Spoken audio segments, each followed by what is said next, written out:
Pratu Ilham bertaruh nyawa sebar logistik. Anggota Raider TNI gugur ditembak OPM.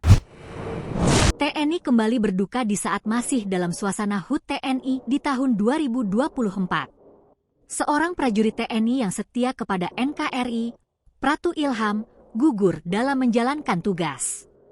Ia terkena tembakan anggota OPM ketika berada di Kampung Titigi, Distrik Sugapa, Kabupaten Intan Jaya, Senin, 7 Oktober 2024. Pratu Ilham sempat dibawa ke rumah sakit, namun nyawanya keburu tak bisa tertolong.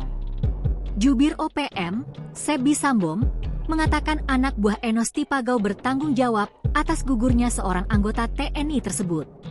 Enos merupakan pimpinan OPM di wilayah Intan Jaya.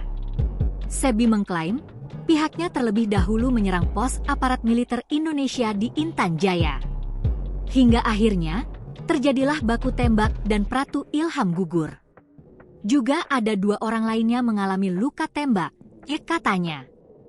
Kapolres Intan Jaya, Kompol Dr. Subekti Wibowo, membenarkan peristiwa itu. Pratu Ilham merupakan salah satu rombongan prajurit TNI yang hendak mengambil logistik.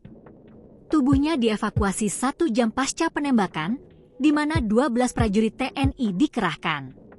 Nahas, nyawa Pratu Ilham tak bisa diselamatkan.